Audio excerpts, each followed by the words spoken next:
So welcome back to Round Rant. Today I'm delighted to be joined by Jason Sobel, who is one of golf's most respected voices slash riders in the game. He spends his days and weeks bringing great insights and compelling storytelling to the sport. So with all that said, it's been an interesting last week in golf, let alone the last year. But before we get into the nitty gritty of it, Jason, how are you today? I'm doing well, Richie. Thanks for having me on again, and looking forward to diving in here. I guess it was a radio interview a few days ago where someone said, "So, what do you think of the Ryder Cup?" And I'm like, well, we're gonna have to narrow it down a little bit, so Yeah. we can dive in and get to a lot of different things here because there are so many different moving parts and different issues that came out of this thing. Yeah, well, I might start big picture. If you were to Mhm. reframe the 2025 Ryder Cup in one tagline, Beyonce crowd Uh-huh. controversy, excuse me, what would it be Uh-huh. and why?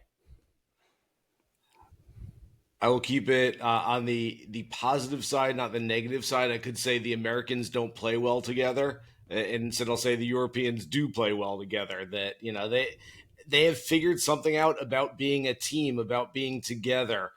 Continuity, I think, makes a ton of difference in this format where you've got 11 of the same 12 players from 2 years ago. You've got the same captain. You've got a few of the same assistants, and I just think that everyone sort of knows their role going in. And I understand that, once you get a lead, it's easier to stick to a plan than when you're behind and you're trying to scramble and figure out plan B, plan C, and so forth. But I thought the Europeans did a great job of having a plan, sticking with it. And then again, that continuity allowed them to essentially know their role, know what they were going to do. And that's what each of them did. It got really interesting on Sunday for a while. And I thought, maybe we could see the greatest comeback or something close to it. Mm. It was just a little too little, too late, but at least we got some drama for the first time since 2012 at Medina. We actually had something to watch on a Sunday afternoon that kind of meant something for a little while, so that was nice. Yeah, absolutely agree with that. And again, you could spend 10 hours dissecting every A to Z of the Ryder Cup just gone, and even the prep that will probably go into a dare, hopefully, especially from the US side, the changes that hopefully will be made. But when you look to the lead up, and hindsight is the best coach, the best Ryder Cup captain, the best Ryder Cup player, now it's all said and done. There's a lot to be praised about the European preparation, some of the stuff that went into prepping them for. I know the analytical side has definitely been praised and maybe the lack of on the US side of things. But when you look at Europe, when you look at the US, a lot of people look at Luke Donald being back to back captain as a good bit of contingency. He was Mhm. able to, any things that went astray in the last win, he was able to get on top of. He kept, what was it, 11 out of the 12 players back. So there was a lot of familiarity there. When you look at, say, the strength of the European against maybe the missteps of the US, what were some of the key differences in preparation that you thought were key to ultimately one team perform and then another one, apart from a late surge in the singles, ultimately having their shit together, excuse my French?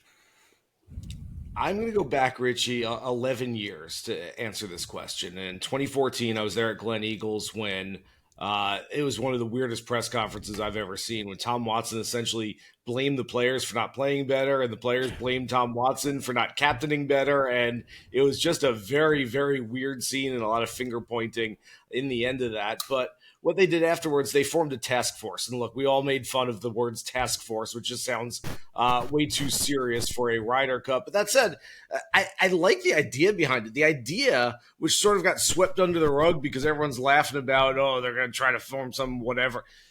The idea was that the players take more ownership instead of just some elected official for the PGA of America taking over and saying, I'd like to name this person as captain, and so I did it, and you guys have to go play for him. The players were like, no, this is ours, and we want to own it. We want to have an investment in it, and we want to have this personal gain that we can get from essentially controlling our own narrative and trying to put our own people in place and having more of a stake in it. And so that's sort of what's happened. And we go to the appointment of Keegan Bradley, and look, you won't find any Keegan Bradley slander from me. I get he's an intense dude, but he cared as much as anyone would care about this, if not more so. Loves playing in the Ryder Cup and gave up what could have and probably should have been a spot for himself. If anyone else had been the captain, he would have been on that team, and he sacrificed that just to be in charge of the team. So I will not criticize Keegan Bradley whatsoever. We can look at a couple of moves,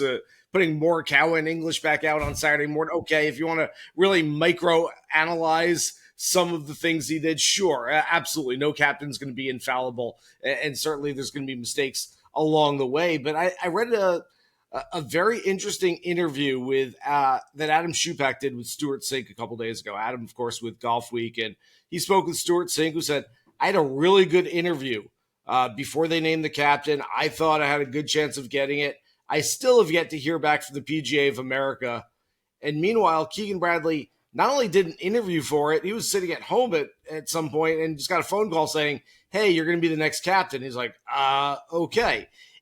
All of it just feels a little strange to me. It's like they've formed this task force, they've taken ownership, and yet still, like, who's running the kitchen right now? Who's the executive chef?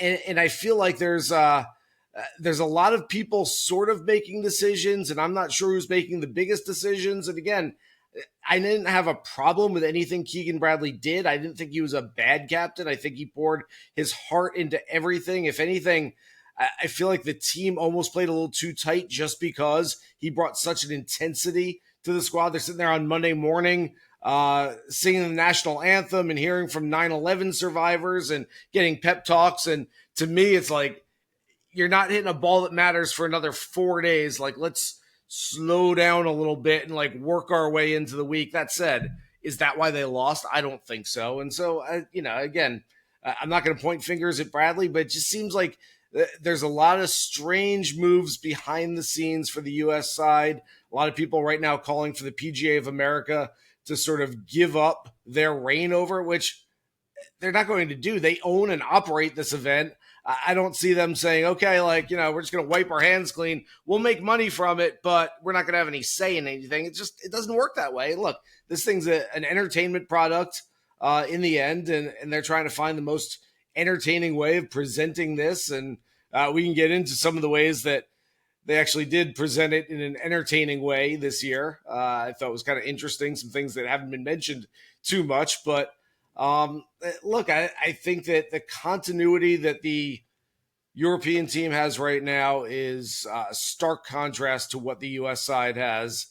And if I'm looking at somebody and everyone's throwing out their picks for the next Ryder Cup captain, if I'm on the U.S. side, I'm looking for somebody. I'm looking at Tiger Woods, and I'm not looking at him just for 2027. I'm saying to Tiger, we want you to be the Ryder Cup captain.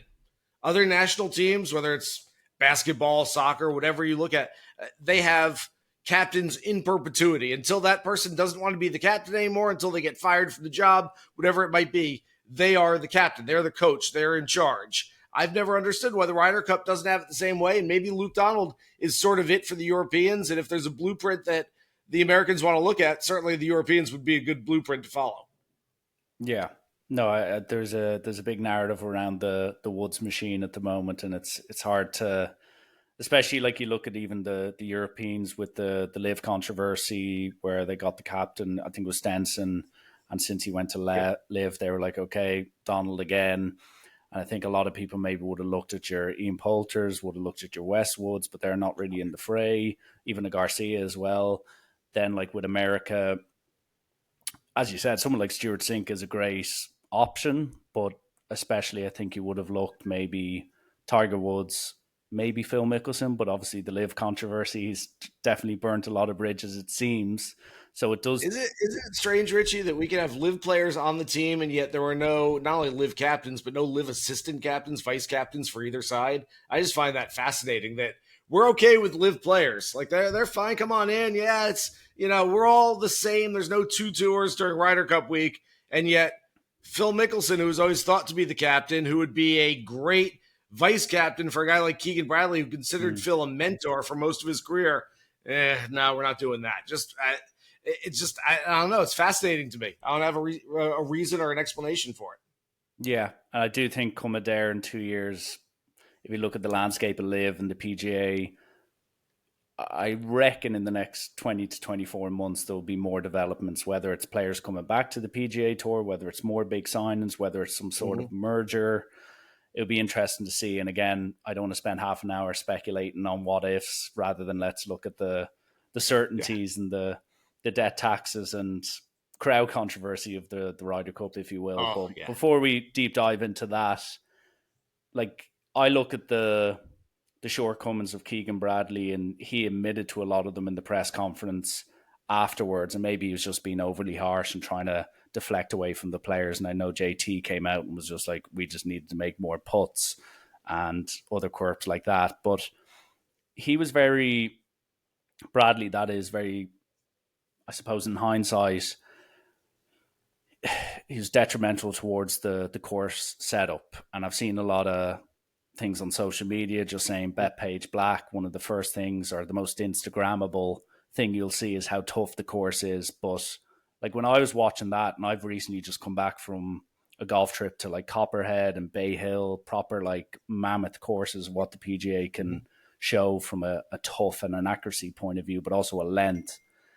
But looking at some of the shots, it genuine. I saw a tweet talking about, I think it was the Sony Open. It was Bethpage Black set up in the Sony Open type format where you had people with 4 or 5 irons out of tough rough into these tiny greens protected by bunkers and not so heavy rough. And they would fly 220 yards and even go back. And there were certain drives sometimes that would go 320 and then nearly spin back. Do you feel like their idea was, okay, let's just try rip up Bethpage and make it a birdie fest and we'll just outscore the Europeans? Or do you think in hindsight they were thinking, okay, maybe we should have actually leaned on Bethpage for what it is, which is a bit of a monster, make the rough more penile, don't make it a putting competition? Because if you look at the metrics over the last several Ryder Cups, the Europeans tend to be the better putters in the first place as well. So I think these are two different things that we're talking about. First of all, did I like the setup? No. You're right. Bethpage Black is known for being a very difficult golf course. I played there, I think, 3 times. And I can tell you that just on a random Tuesday morning in April when I played there, it was playing more difficult than it did at any point during the Ryder Cup, especially playing ball in hand, preferred lies for 3 days after we got a nominal amount of rain on Thursday, and that was it. And it really wasn't that wet out there, and yet we're going to have them pick up the ball and replace. I mean, it was just, we're making it as easy as possible. All of that said, for as much as I'd like to see it play difficult, just because that's sort of the hallmark of the golf course, be kind of fun to see pars winning holes instead of just, like you said, it becoming a putting contest, everybody on the green, everybody putting for birdie. I don't think it hampered the U.S. team as much as some people tend to believe. You look at really the last tough setup at a Ryder Cup, I think, was Le Golf National in 2018 in Paris. At that point, the teams were different. At that point, the Europeans had maybe not the more powerful team, but the more accurate, precise team. They'd hit more fairways, hit more greens, and the course was set up to help that side. And I thought it was a brilliant move that the Europeans did in setting up the golf course for their team. And the Americans essentially Keegan Bradley was trying to go the other way with it, the old school way of thinking. And this is, again, from 10, 15, 20 years ago, even further back, that the Americans hit it farther. They don't hit as many fairways. And, let's just take advantage of our power and try to neutralize their accuracy. Again, Richie, I feel like a previous generation, this probably would have worked a lot better. For this one, the metrics are essentially exactly the same for these two teams. It's not like you look at guys like Rory and Rahm and Rasmus Højgaard and say, they just plink it down the fairway. Those guys aren't as powerful as our players. Ludwig, Victor. I mean, you go up and down the list, and essentially these guys are just as long, if not longer, than most of the American players anyway. I was out there walking most of the match on Friday afternoon between, it was Bryson and Ben Griffin, Justin Rose and Tommy Fleetwood. I'm telling you, other than a couple of times where Bryson really reared back and swung as hard as he could, Justin Rose was, for the most part, hitting it as far as Bryson DeChambeau. And what that tells you is it essentially neutralizes the golf course. There's really no advantage for either team. So, long-winded way of saying, as much as I didn't like how the golf course was set up, I don't think that's an excuse for why the Europeans played better than the Americans, set up for a putting contest. I don't know. I feel like, honestly, if you set that course up as hard as it could be, I think it might play more into the Europeans' hands than the Americans. True.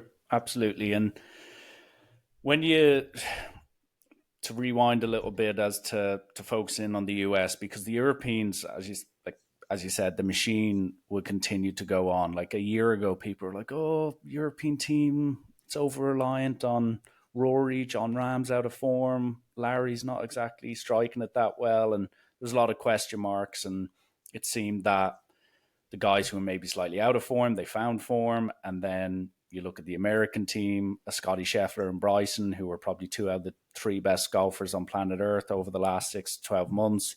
They didn't necessarily freeze, but it just seemed that they were way up. Like Scotty Scheffler, there was one hole where I think he was like 98 yards away, and everyone talks about his spin control, about his distance control, and he chunked it into one of the bunkers. I think it was on 16 or 17. And I was like, that's a shot my old man would hit, not a guy who has just been supremely excellent tee to green all year. And here we are on a big stage. He's quote unquote hacking around. So the question I want to ask on that specifically about the US is, do you think it's a foregone conclusion that Tiger Woods becomes captain? And if so, whether it's him or if they give Keegan Bradley another opportunity to captain again, which me personally, I don't think they should. He should have been in the team, and there's nothing to suggest that he couldn't do a Justin Rose type next 2 years where he wins a few events or has a competitive feature in a few majors. But do you think Tiger Woods is shown as the guy? Because like if you look at Adair Manor,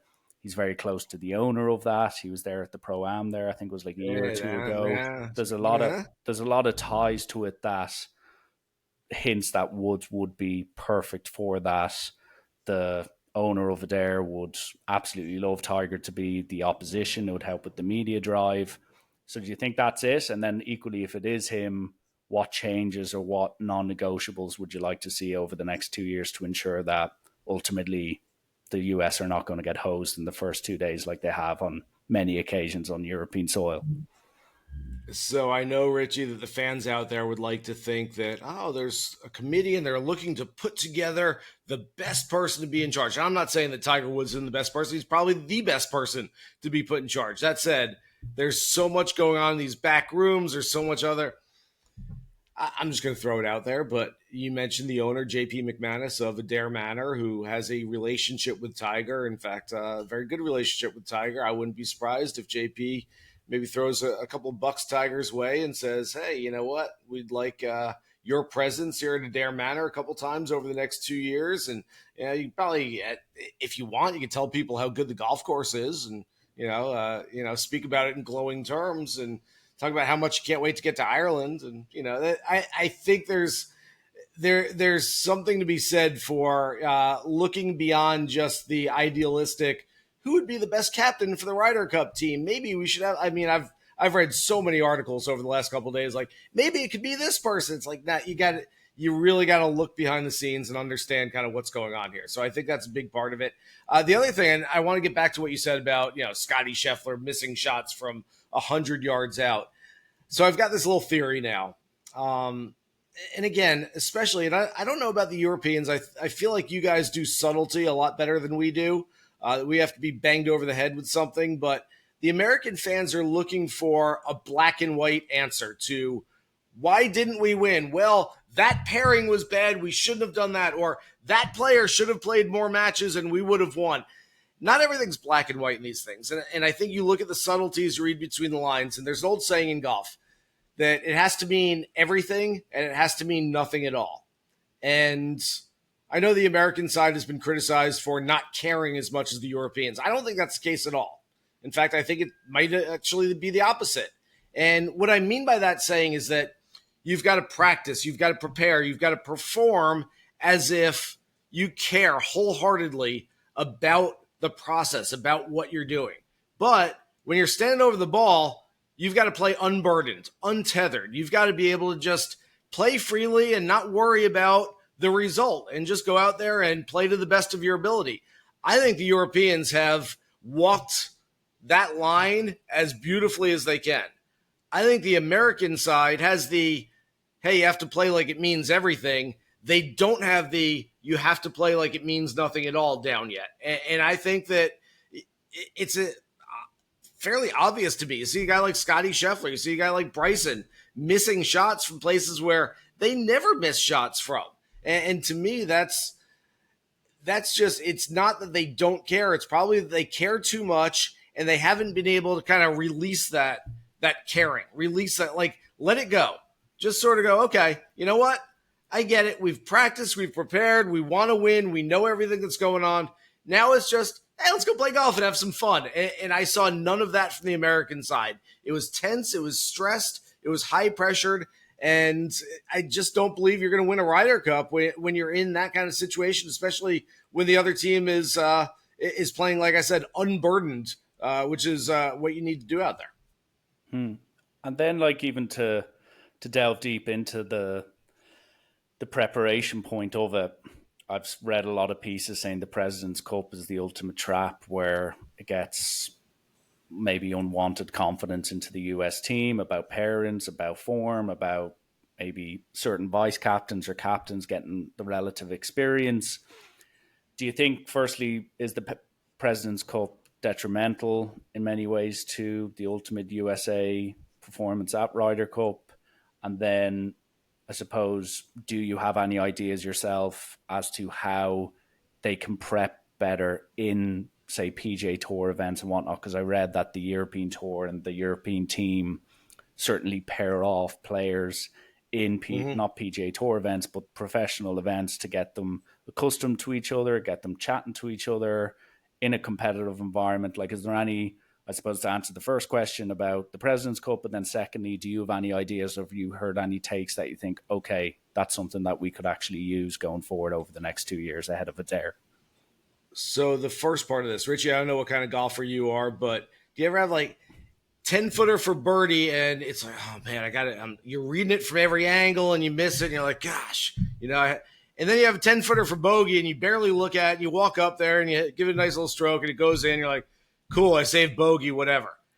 I feel like that's the difference between the U.S. at the Ryder Cup and the President's Cup. At the Ryder Cup, it's like, all right, read it from every angle. And this is, you know, like figuratively, read it from every angle and try to make it and try so hard and you don't do it. Then at the President's Cup, it's like, whatever, don't really care.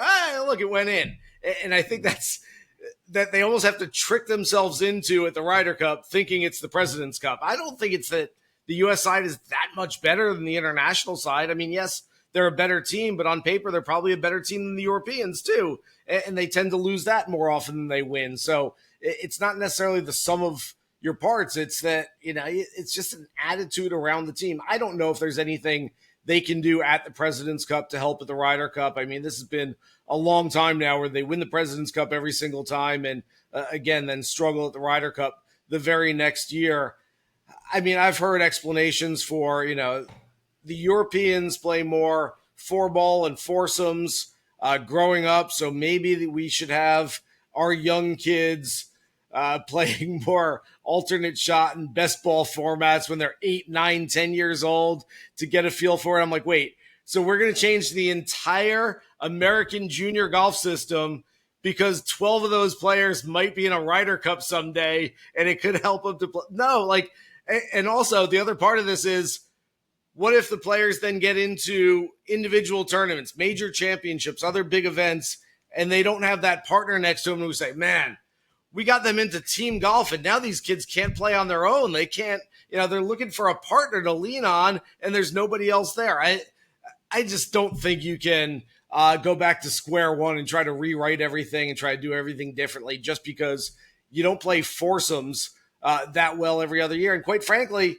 that's a little bit of a myth anyway. The fact that, you know, usually it's the home team that plays better in foursomes, and U.S. over the previous two instances where they were the home team 2016 and 2021. They actually played well in the alternate shot format. They played pretty well in four ball. So it's not necessarily that we need to go back to the drawing board and rethink everything. Would you like to see, I don't know, maybe some of the guys palling around a little bit more? Maybe there needs to be, instead of, again, I'm going to give you another analogy, but it seems like if this was a college course, the Europeans on day one bring home the homework, they do the assignment, they do some extra studying, they read up, they keep up with what's going on. The Americans are, oh crap, the final exam is happening in 3 days. We need a little bit of a cram session. And so all of a sudden it's like, hey, let's go play Napa. And then you know what? We're going to fly over to Bethpage. We're going to play for a couple days, and we're all going to become friends, and then we're going to go win. It's like, no, the Europeans have been doing that for a year and a half already. Maybe it takes, again, it comes down to the continuity. Do you want to take 40 potential Ryder Cup players the June before and say, hey, we're all going to go to Adair Manor and hang out for a few days? I don't know. That's a big ask. That's a big ask for a lot of guys who aren't going to wind up being on that team. Would it help? Maybe. Does it help the camaraderie? Maybe. Does it help you win the competition? I don't know. And so, again, these guys are professionals. They're playing in individual tournaments every single week. They're playing majors. They're playing big events. They don't necessarily want to, for as much as they care about the Ryder Cup. And again, they care. I don't want to hear from anyone saying that the Americans don't care about winning the Ryder Cup. But again, do you want to say, hey, I care, but I also am not going to cut short my Open Championship prep by heading over to Adair Manor on Monday, Tuesday of a major and practicing with some guys who might not even be my teammates the next year. So you have to kind of balance it and figure out exactly how you want to do it. But continuity is huge. Mm. And on the piece of caring, so I've had multiple debates with friends. My brother, who lives in Florida, is an avid golfer. He's kind of in agreement with me. Some of my better golfing friends. So, like, I obviously love golf, absolutely love playing it. And I think, like, Masters weekend and some of the major weekends are some of the best weekends of sport I'll have all year. But the issue I have with the Ryder Cup is, I think there's a multitude of reasons, and feel free to discuss any of them. I suppose the first thing and the most important thing is the competitive nature of it. I think it's slowly diminished into a competition now where, what is it, out of the last 15, Europe have won 11. Mm-hmm. I think out of the last 7 Ryder Cup, it's only come down to the final match once. And then I think with the live factor, not so much on the playing front. Some people might say someone like a Koepka or Reed should have been in the team, but again, that's subjective, purely up to captain's picks. But as you rightfully suggested, you've got Mr. Ryder Cup and Ian Poulter, Sergio Garcia, Lee Westwood. Kind of the only contribution they seem to have is on Twitter about the event, and then someone like a Phil Mickelson, his only contribution tends to be on Twitter.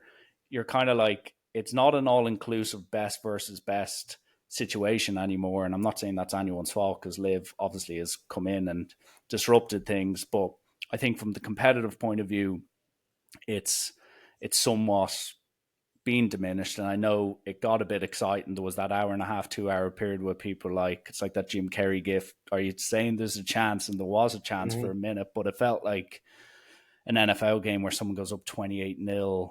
And then in the fourth quarter, they let in 21 points. But like, you do feel that, like, I never really believed that the Americans were going to win. I was like, Hatton's going to come up with something, Fitzpatrick or McIntyre. I just felt like there was too many things that needed to go. And people forget that, like, it was a record-breaking lead they had in the first 2 days, and they nearly wanted to forget about that.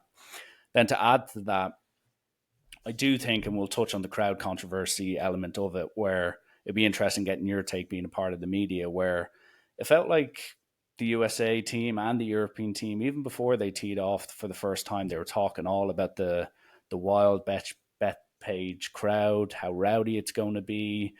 The USA nearly wanted that to be a point of difference. The European, like even Rory, some of his pre-tournament quotes were like, yeah, we know they're going to be rowdy. We know they're going to be like their 13th man. And then when, like, people either thought, oh, it would be underwhelming from a crowd perspective, and it turned out that it was pretty much overwhelming for a lot of the purists. that kind of got me back thinking about how much of an exhibition it's become. Where if that happened at Augusta, firstly, you wouldn't be seeing videos of it because that's not allowed at Augusta. Secondly, the decorum element is like, you're not going to be heckling people at Augusta. They're here to win a golf tournament. They're here to respect the history, the etiquette of it. While I think now the Ryder Cup has turned into this nearly somewhat exhibition event where, like, put it this way, the Ryder Cup was, the Sunday was one of the most eventful Sundays you'll see. It was up there with, say, like the Masters this year, but everything I've read, everything I've seen with my own eyes on social media has been clips of Rory McIlroy being called a derogatory F word. I see people slagging Shane Lowry about his weight. I don't see some of the best shots. And I think today was a Fitzpatrick shot from a bunker to like 1 feet. It was like, was this the key moment of the Ryder Cup? And I'm like, that's actually the first highlight of the Ryder Cup from an actual golf perspective I have seen. So there's an element where I'm like, it's now not really a golf event. It's this nearly this crazy concert where there's pedantry. There's the Americans trying to justify that they care. And I'll never forget in 2006, and I'm going on a bit of a long-winded one, but you can dissect what you want. In 2006 in the K Club, when I was down there, I got access to the Americans practice round. So we followed them around. They came down 18, the hole where Rory McIlroy won the Irish Open famously this year. I remember seeing them coming over the hills in their caddies, in their carts, and thinking, oh, this is amazing. There's Phil Mickelson, there's Zach Johnson, oh, there's Tiger Woods. And after they finished the practice round as a team, off goes Tiger Woods on his own with his caddy back up to the hotel where he's got a private dinner organized. I see the rest of the team come, take pictures, sign autographs.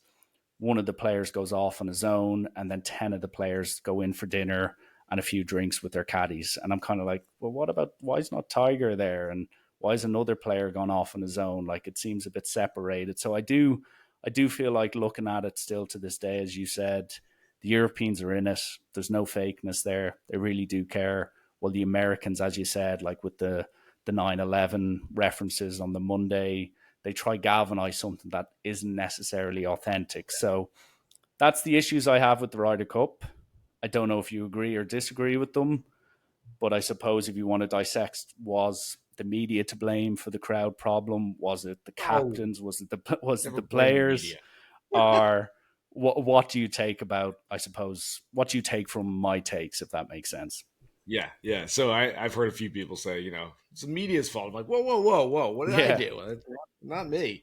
Okay, so as far as the player, this is a very interesting one. I actually took a picture of Bryson and put it on Twitter on Saturday night, 7:40 Eastern time. It's pitch black outside. I guess Scotty and Xander had been out there late as well. But I'd done a TV segment, and I was just walking back to the press room, and Bryson's out there, like, not just putting, but like grinding over putts. I mean, checking out his grip and like checking his hands. And I said, give him credit. Like, he could have he played 36 holes. He could have just been like, I'm wiped. Let's go get some dinner. Let's get some sleep. Let's get out of here. And the guy's out there 2 hours after the last putt drop, still working on things. And, a lot of people said, yeah, absolutely, give him credit. A lot of people said, no, he's just doing it for the cameras. Trust me, he had no idea I was there or anybody else was there. He's not doing it for cameras. But the fact that he's out there, that said, the rest of the players probably are inside having drinks together, having a team meal. Is it good that he's still outside, still working on things? I don't know. I go both ways on this. You want everyone to be galvanized as a team, and yet you want these guys to do what they did to get them there. If for Bryson, that means I stay 2 hours late after every round and work on every aspect of my game because I want to be prepared for the nenext day. You can't tell him, no. We want you coming in for dinner. I don't want you to do what you usually do. This is a different event. I don't want to tell him that. I want him to keep up his routine. So that's the one part of that. I want to get to the fan behavior. I've got a little unique insight here, Richie. I grew up about 20 minutes from Bethpage. They held the Ryder Cup on a public golf course on Long Island. And then everyone's clutching their pearls at, oh my goodness, they said some mean things to Rory McIlroy. Now, was it over the top? Yes. Was it out of line? Absolutely. I'm not making excuses. That said, from being around in that culture for so long. If you pass somebody on the Southern State Parkway in the right lane, they're going to flip you off for the next 5 miles, and they're going to be yelling at you out the window. That's the New York attitude. They're not going to say, okay, well, see you later. It's just, people are loud, people yell, people are annoyed. There's too much traffic. There's too many people. Everyone's just kind of like got a little bit of an edge to them. And this was always going to happen. They announced that the Ryder Cup was going to be held at Bethpage on September 17th, 2013. On September 18th, 2013, I was sitting there on the radio saying, oh, this is going to be a mess. This is going to be absolute chaos. Like, that's what the PGA of America wanted. Did they want it to get this over the top? Probably not, but they knew it would. This is why they raised the ticket prices so much, to keep people from doing that. But quite frankly, if you're sitting 15 rows deep and you can't see anything, look, there were a lot of really bad vantage points. I was walking around that golf course, and I actually had some friends out there on Saturday. They had tickets for one of those corporate tents, and they wound up sitting in the air conditioning watching on TV the entire day because you couldn't see anything on the golf course. And so if you're someone who's 15 rows deep, you've been waiting there for an hour, Rory McIlroy is about to tee off, you can't even see the top of his head, and all of a sudden, and you've had a few beers, all of a sudden you're like, I don't know, man, that guy yelled and that guy yelled. I'm going to go yell something at Rory, because you don't have any connection to this golf tournament at that point. You can't see, you can't hear, you don't know what's going on. The phones aren't working great out there. You can't even sit there on your phone and know what the score of the match is and what's going on and who's got the momentum. So you're just kind of sitting there like, I don't know, I'm going to yell something.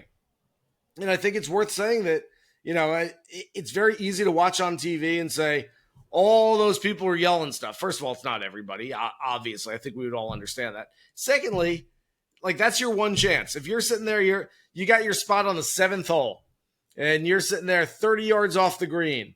All of a sudden, all the people come by, and you can't see a thing. And you're like, I don't know, man. I'm just going to yell at Rory when he stands over his putt, because that's all I can do. I can't see. I'm not having a good time. I had some beers. I'm just going to yell at Rory. And you do it. And so that's going to make big news. It's actually, excuse me, been bigger news ever since the end of the Ryder Cup than I thought it would be. The story's lingering. Yeah. I don't know. I don't know what people expected. Like, this was always going to be the case for this. So, it's exactly what I thought it would be. In fact, I don't even know if it was as bad as I thought it was going to be. I thought there were going to be beer bottles thrown at European players. I thought there was going to be like massive yelling in everybody's backswing. The fact that they were yelling mean things about his wife and his kid look, again, I'm not making an excuse for it, but I actually thought it was going to be more over the line than it was. Yeah. If you're yelling when the guy's walking down the fairway and you're yelling something about his wife, yeah, okay, that's disrespectful. But I mean, I thought, like, they wouldn't even be able to hit a shot with people yelling and throwing things. And, think about Happy Gilmore and the Waterbury Open and, something like that. It wasn't as bad as I thought it would be. I don't know if that answered all the questions you had there and your response there. But that's just kind of how I felt on the being a native Long Islander. It's like, yeah, that's what I always expected this to be. Yeah. And even just from reading about like NFL teams in New York, like the New York crowd is just a lot different. And like even on a lower scale here in Ireland, like the Cork fans would be different to the Dublin fans and whatnot. And even like in the UK, Liverpool fans are different to the London and so on and so forth. So I do get that. And I think it could have been Azinger's comments about, like, and I would actually agree with this, where you said, yeah, it was always going to be rowdy. There was always going to be problems. But like equally with that, firstly, I think the European team like this. Like, you saw the Keegan Bradley quote about him going, we're going to effing win, or whatever it was, on the change room. Like, they had all those receipts hung up, and it's us versus them type mentality. And I felt like if it was like Augusta, where people just clapping in birdie putts and saying, well done, Rory, keep at it, go on, Bryson, it doesn't make it the exhibition of what it ultimately is, where it becomes that dramatic off-course war, so to speak. And like, as Azinger rightfully pointed out, is that like Rory gave them some as well. Like he was saying F you after sinking putts. He was saying shut the, again, excuse my French, shut the fuck up to people in the Mm-hmm. crowd. So it's like, I know the crowd are enticing him to get a reaction and him say something, but equally, if that's Augusta, he's not going to be turning around and screaming at patrons because they're not going to say it in the first place. But I suppose the point I'm trying to make is that as much as the Europeans love complaining about it now, there was stuff that the Europeans did that wasn't typical of golf etiquette, so to speak, as well. And then also, I think it fueled their performance to go that extra 1% higher than it would be if there was no drama, put it that way. You're right about all of that. I think that goes back to Rory's comments, which I did not agree with afterwards. Him saying, this is a game of respect and these fans weren't respecting us. And I'm like, you're pointing at them saying F you and like picking out that, like, look, dude, I love Rory and I don't have a problem with that. If it's, hey, you guys are going to throw something at me, I'm going to throw it back at you. Cool. But don't afterwards sit there and say it's their fault. They started it when you did just as much. So he was throwing fuel on the fire as much as the fans were, as much as anybody else was. I think Zinger's comments were exactly dead on. And I go back to something Carl Paulson, my colleague on PGA Tour Radio, said this the other day. And look, for all the belly aching, for all the micro and macro analysis that we'll do in the aftermath, I think anytime there's a sporting event being played, one team's going to win and the other team's going to lose. And I know that we tend to look way too much into, like, what did the winning team do to win? What were the secrets? What were the keys? Why did they win? And how can that be replicated next time? And the losing team, who's to blame? What did they do wrong? And he goes, whatever was going to happen this past week, one team was going to win, the other team was going to lose. It doesn't mean that the winning team did everything completely right. Doesn't mean the losing team did everything completely wrong. It's like, just something's going to happen. Like, one team's going to lose. You watch whether it's a football match over the EPL, whether it's an NFL football game over here. You have two teams that play really well, and one of them's going to wind up losing. You can have two teams that play terribly, and one of them's going to have to win. And so that's the nature of the beast. And I think we get so involved and intertwined in, like, either the praise or the blame part of this thing. And yeah, are there things that, if Keegan Bradley came to me right now and said, hey, what would you suggest we do a little bit differently next time? Yeah, there's, from little subtle things to strategic things that, at least from someone who's observed a lot of these, I would have my opinion on a few, but it doesn't mean the difference between winning and losing by any means. There's a lot that goes into these things. Again, I go back to the continuity of the European side, which I think is really important, but I don't know. I always think it's funny. We get to the continuity, and that kind of brings in the camaraderie as well. We talk camaraderie when it comes to the Ryder Cup, and Richie, like, that's not anything. We overanalyze over here the Super Bowl. I know you're an NFL fan.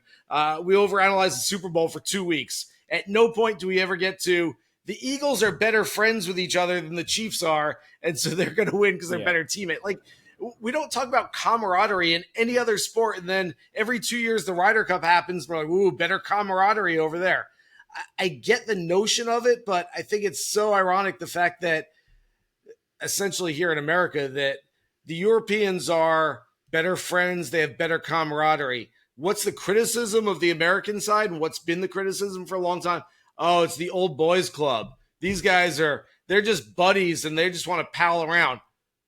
Isn't the criticism of the American side exactly what we're praising the European side for? That the fact that they get along. So again, if you win, everything looks great. And if you lose, everything looks terrible. It's, there's some blurred lines there as well. Yeah, absolutely.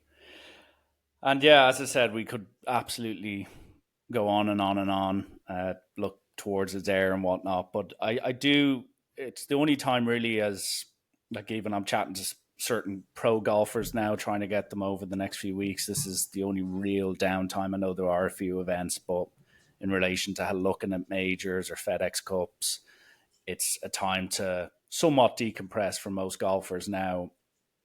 But heading into the next year of golf, and I was only saying to my brother where someone like a Cam Smith's 2-3 years ago, he'd been like, this guy's a major player now, and now he just looks completely out of sorts, and God knows what's ahead of him. Again, he could win Augusta, but equally he could never win a PGA Tour event or ranking event again. The point I'm making here is over the next year, whether it's the live controversy, could like a Brooks Koepka come back when his contract's out of play? Mm-hmm. But what are some of your maybe key points or key things you'd like to see in the next year of golf? Whether it's a certain player coming out and winning, whether it's a certain change to the golf, whether it could be a certain positional change even internally at the PGA. What are some of the key things you hope end up happening in the next 12 months of golf? So a couple things. First of all, as far as the live news is concerned moving forward, I'm like wake me up when we have something in place, when there's some actual news. There was a framework agreement that was in place between the PGA Tour and the Public Investment Fund of Saudi Arabia for 2 years and nothing happened. If nothing happened under a framework agreement, I don't expect to wake up on a Wednesday morning and they're like, all right, we did it. We got a deal. We're all set. Like, Yeah. it's just not going to work that way. They're going to continue as they continue. But you make a good point there. Somebody like Jon Rahm, whose contract is going to be up, I believe, at the end of next year. I look, and it's just my opinion, just from me watching as an outsider, and I don't know anything, but my guess is that Jon Rahm first signed with Liv with the idea in mind that, first of all, there's a framework agreement. I might be able to come back sooner rather than later.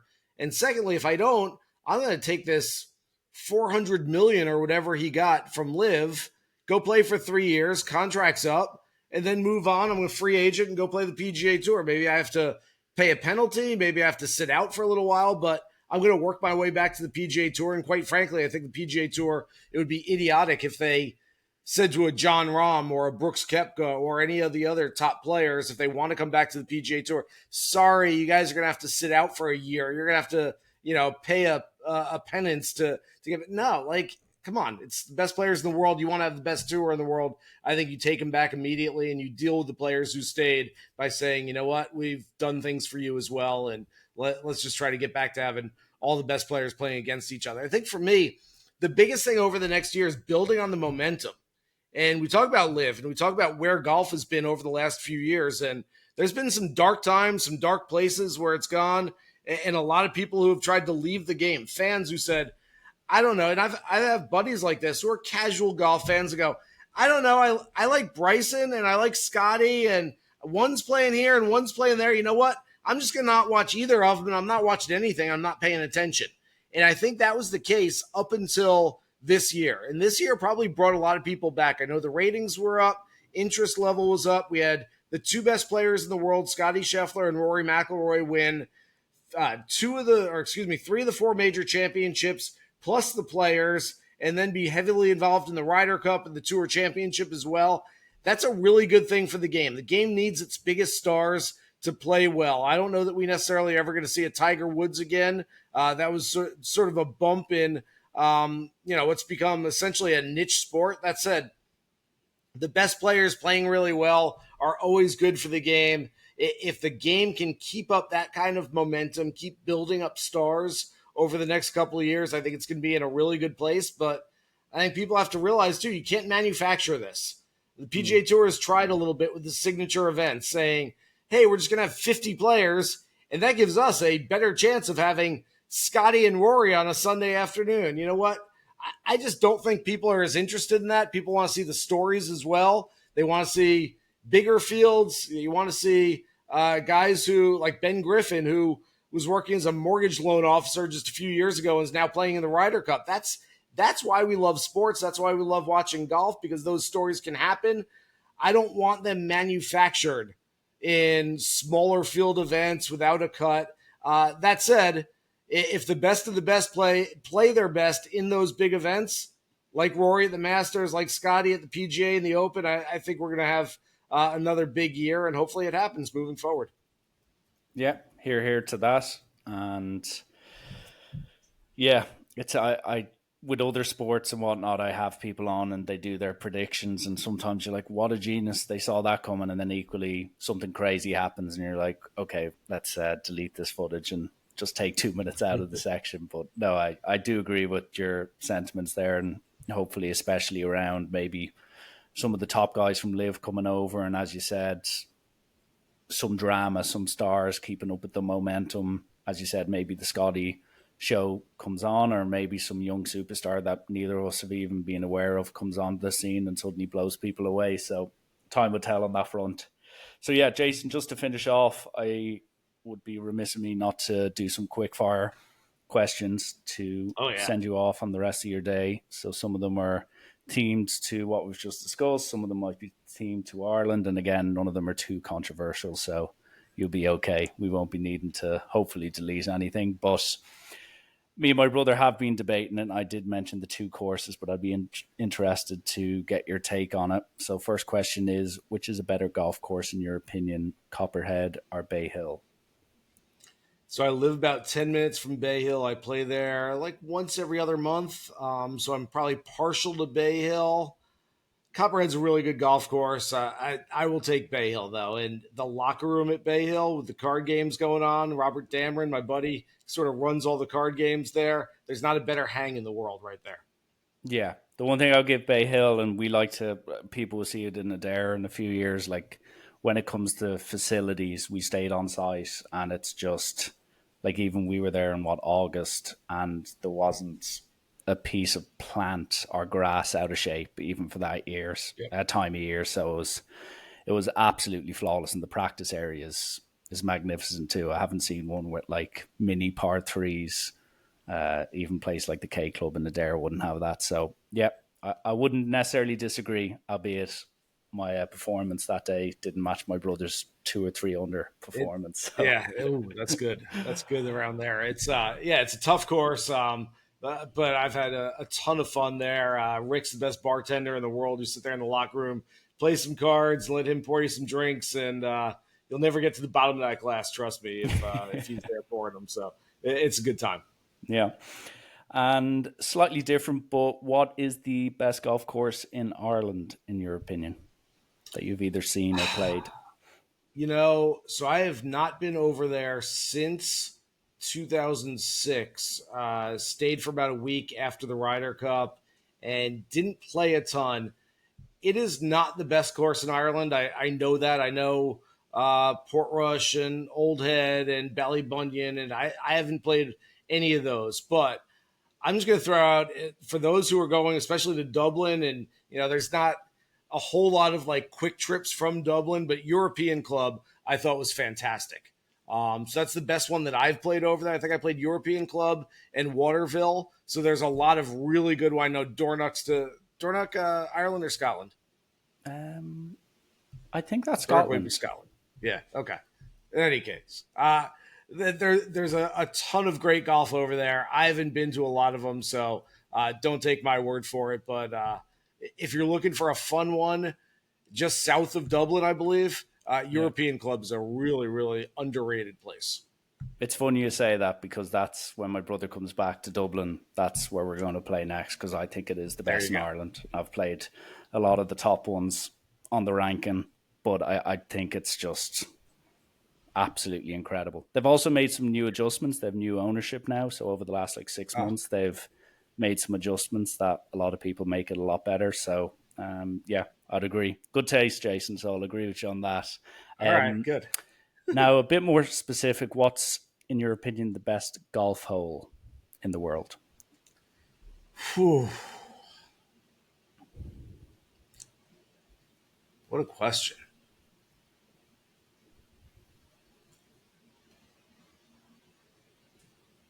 I'm not a big architecture guy. Like I can't, like people will be like, "Oh, I love the bunkering on this hole and I love how, like I get it, but I don't. You play the hole to what it is. I'm a big scenery guy. I'm a big like if I can picture the hole in my mind immediately, I'm like, wow, I'm going to go and I know that it's, this is probably going to be something that people wouldn't agree with.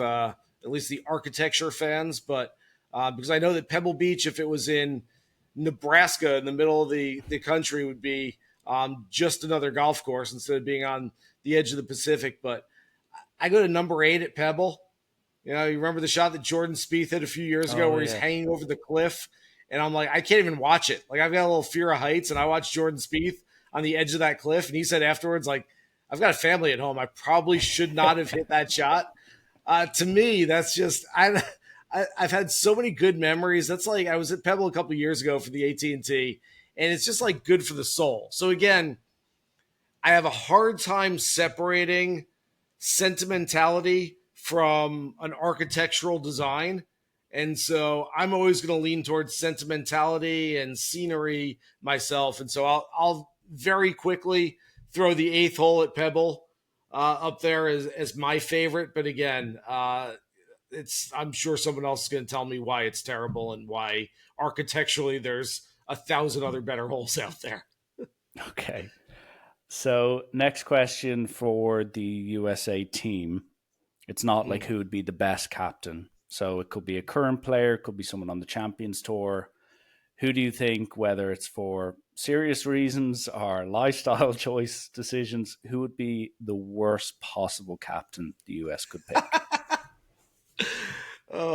Within reason, they have to be like golf associated, like in some realm of possibility, they can be picked. Is Donald Trump, since he was at the Ryder Cup, would he be considered golf adjacent? He couldn't be. They have to have played in a professional event. I don't know. Ask him. Yeah, probably, yeah. His club championship record would definitely come up. The worst.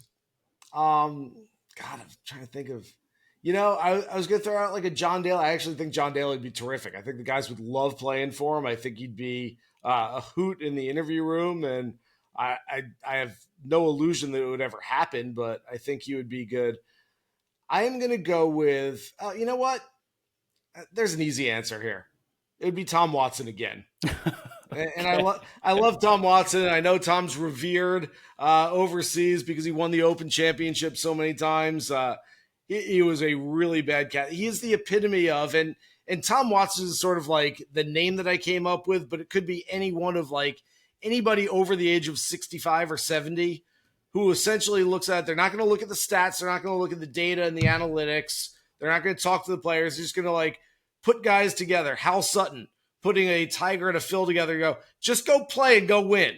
Like, I don't think that attitude works anymore. And so whether it's a Tom Watson or Hal Sutton or anybody else over a certain age who wouldn't sort of dive into the numbers and what needs to be done, I think that would be the right answer there. Okay. Fair one. Second last one. Will Jordan Spieth or Brooks Koepka win another major?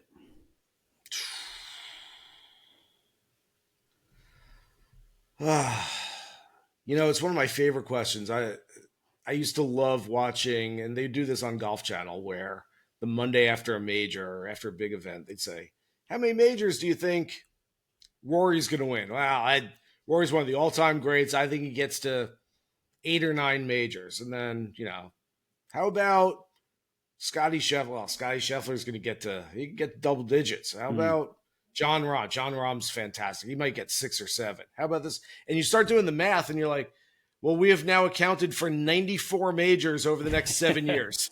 They don't play that many of them.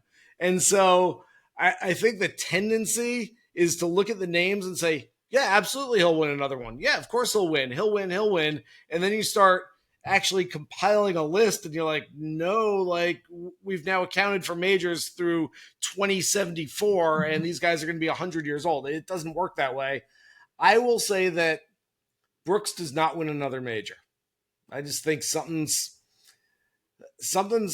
turned off. Some switch in him is turned off a little bit. I think going to live is a big part of it. I just see a lack of desire and motivation from him. I see a frustration from him. I still think he's a world-class player when he wants to be or when he can be.